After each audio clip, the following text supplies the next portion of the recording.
Assalamualaikum warahmatullahi wabarakatuh. Annyeong bondel. Perkenalkan, nama saya Nirmala Sari, NIM F0611911054. Di video kali ini, saya akan membahas beberapa dari buku Koloni Selulet yang ditulis oleh Sendip Ray. Ini merupakan tugas mata kuliah film dan dokumentasi yang diampu oleh Ibu Andi Lili Evita SSM Hum dan Pak Amrullah Amir SSMA PhD. Oke, untuk mempersingkat waktu, ayo kita ke pembahasan intinya. Check it out. Baik, di chapter 1 ini yang membahas tentang menempatkan non-fiksi awal film dalam studi kolonial. Di sini saya akan menceritakan apa perbedaan dari film dan cuplikan. Film terdiri dari bingkai foto, gambar individual yang mirip dengan foto, atau rangkaian gambar yang terus bergerak maju dalam waktu yang menghasilkan bidikan. Hasil pemotretan diedit bersama untuk membuat urutan. Istilah rekaman mengacu pada panjang film, jadi semua film adalah gabungan dari rekaman. Sedangkan cuplikan yaitu merujuk pada adegan film yang telah selesai, materi yang belum diedit, atau pengambilan pemotretan. Jika dibandingkan dengan panjang film atau cuplikan pra-edit yang diselesaikan, maka cenderung jauh lebih panjang dalam film dokumenter dibandingkan dengan dalam narasi film tersebut.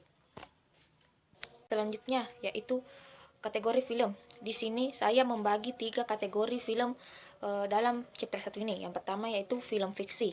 Film fiksi yaitu menyajikan suatu cerita yang kejadiannya di luar kejadian nyata, meskipun ada beberapa adegan yang pernah terjadi di dalam film tersebut.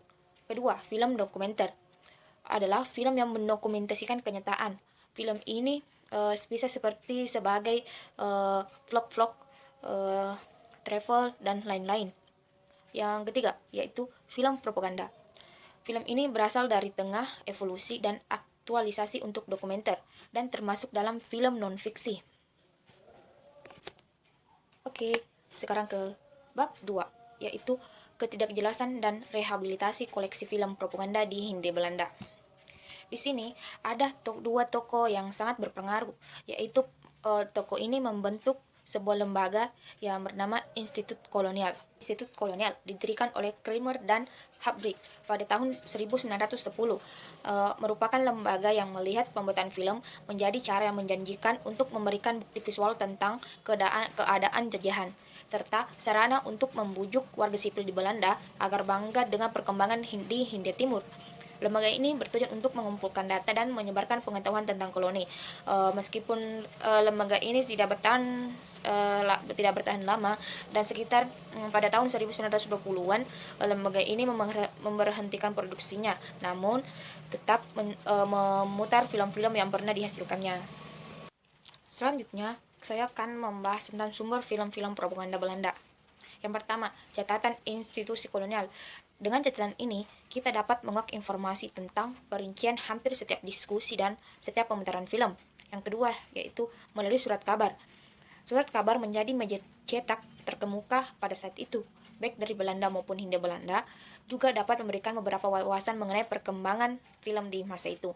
Yang terakhir, yaitu adanya situs online yang bernama Cinema Context, yaitu situs akses terbuka, memungkinkan pengguna untuk melakukan pencarian sebuah film kembali ke tahun 1896 dan penciptaannya.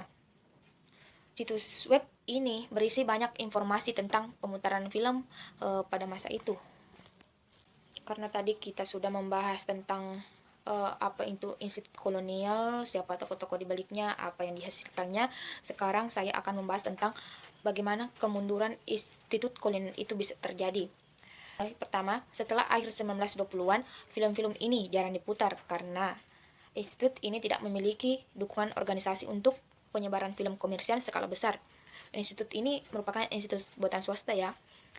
Lamster dan Debussy, yaitu dua pembuat film yang dipekerjakan langsung oleh institut itu, bukanlah profesional. Mereka bukan berasal dari profesi seni. Meskipun begitu, mereka menghasilkan film yang cukup bagus dan dapat dijangkau oleh banyak orang. Selanjutnya, saya akan membahas tokoh yang berpengaruh di pembuatan film Belanda pada saat itu, yaitu Vincent Monnikendam. Monnikendam adalah seorang pembuat film Belanda. Ia terkenal dengan karyanya yaitu merilis Motor Douw yang berjudul The Turtle Lake pada tahun 1995. Moni Kendam membuat sejarah arsip dengan produksi review pertama dari sekumpulan votage di Indonesia kolonial. Motor Dau ini berdurasi sekitar 90 menit dan tidak memiliki narasi pemandu karena ini hanya merupakan latihan rekaman. Moni Kendam yakin bahwa arsip film kolonial Belanda adalah harta karun untuk penelitian sejarah. Ia merupakan seorang maniak sejarah karena dia telah menghabiskan seluruh hidupnya menjadi peneliti, pembaca, dan menulis artikel-artikel penting sepanjang hidupnya. Baik, kita memasuki materi terakhir, yaitu di chapter 3 yang berisikan tentang Institut Kolonial dan Film Propaganda pada tahun 1914 sampai 1913. Ada satu tokoh yang terkenal di balik pembuatan film propaganda ini. Ia bernama J.C. Lamster, atau biasa dikenal dengan Johan Christian Lamster. Ia merupakan seorang perwira tentara Belanda yang berpangkat sersan kelas 1 di Resimen Infanteri di Bergen-op-Zoom, Belanda. Sebagai tentara di Hindia Belanda, saat cuti di Belanda sekitar tahun 1911, ia ditugaskan oleh Institut Kolonial di Amsterdam untuk membuat rekaman film di Hindia Belanda. Lamster adalah salah satu dari sedikit perwira yang tertarik dengan masyarakat dan budaya Hindia Belanda. Lamster secara pribadi bertanggung jawab untuk membuat sekitar 76 film propaganda non-fiksi di Hindia Belanda pada tahun 1912 sampai 1913. Oke, itulah tadi hal yang sempat saya sampaikan. Semoga bisa bermanfaat bagi kita semua. Dan jangan lupa like dan subscribe. Annyeong!